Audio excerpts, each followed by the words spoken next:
अंकित और अनु भाई बहन थे।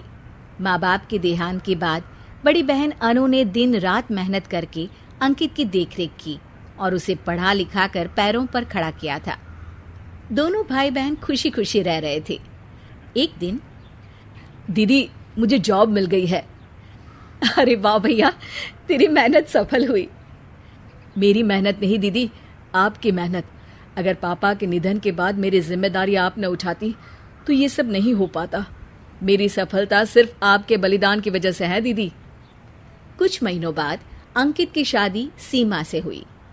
सीमा बड़ी ही चालाकी से अनु से मीठा मीठा बोलकर घर का सारा काम करवा लेती थी और खुद अंकित के साथ घूमा फिरा करती थी। वैसे तो वो सिर्फ खाना बनाने का काम ही घर में करती थी, लेकिन अब उसे उससे भी छुटकारा चाहिए था। इसीलिए एक दिन, दीदी मेरे हाथ का खाना अंकित को पसंद नहीं आता, क्या आप खाना बना दोगी प्लीज? अरे हाँ, ये भी कोई कहने की बात है, जरूर। सीमा इस बात से मन ही मन बड़ा खुश होती है और अगले दिन के झाड़ू पोछे के काम से छुटकारा पाने के लिए एक और तरकीब लड़ाती है। हॉल में जोर जोर से कराहने लगती है। उसके कराहने की आवाज सुनकर अनु हॉल में भागती हुई आती है। क्या हुआ सीमा? दीदी लगता है मेरी कमर अकड़ गई है। वो क्या है ना, मुझे झाड़ू पोछा करने की आदत नहीं है ना। मेरी मम्मी पापा ने मुझसे कभी ये काम नहीं करवाया।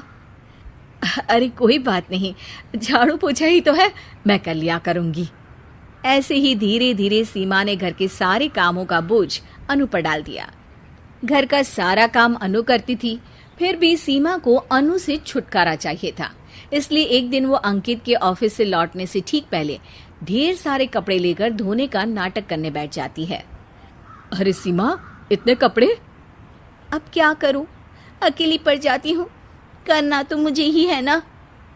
अरे दीदी से मदद ले लेती। अच्छा, ताकि सारा जमाना कहे कि भाभी बड़ी ननद से काम करवा रही है।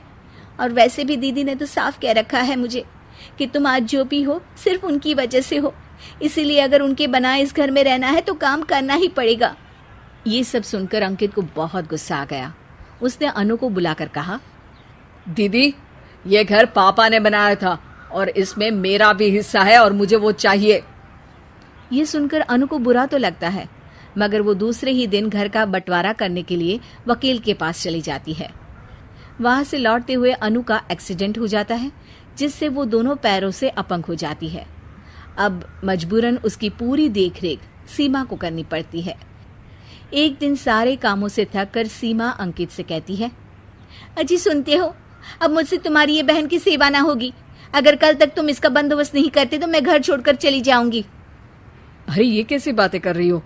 इस हालत में वो कहाँ जाएंगी? मैं कुछ नहीं जानती, बस कल ये इस घर में मुझे दिखनी नहीं चाहिए। अंकित अपनी बीवी की जिद के आगे हार मान लेता है और अनु को शेल्टर होम में छोड़ आता है। 3 महीने बाद, अजी सुनते हो, ये आपके लिए एक पार्सल आया है, ये लीजिए। अरे इसमें तो घड़ी है और एक चिट्ठी भी है। दिखाइए तो। अरे वाह, बड़ी ही सुंदर घड़ी है, लेकिन ये आपको भेजी किसने? पता नहीं, शायद चिट्ठी में कुछ लिखा हो। आशा करती हूँ ये घड़ी तुम्हें पसंद आएगी। रक्षाबंधन की बहुत शुभकामनाएं, तुम्हारी दीदी अनु। चिट्ठी पढ़कर अंकित की आंखें भर आती है। मैं दीदी को लेने जा रहा हूँ सीमा। अरे घड़ी भेज तो दी उन्होंने, अब क्यों जाना उनके पास?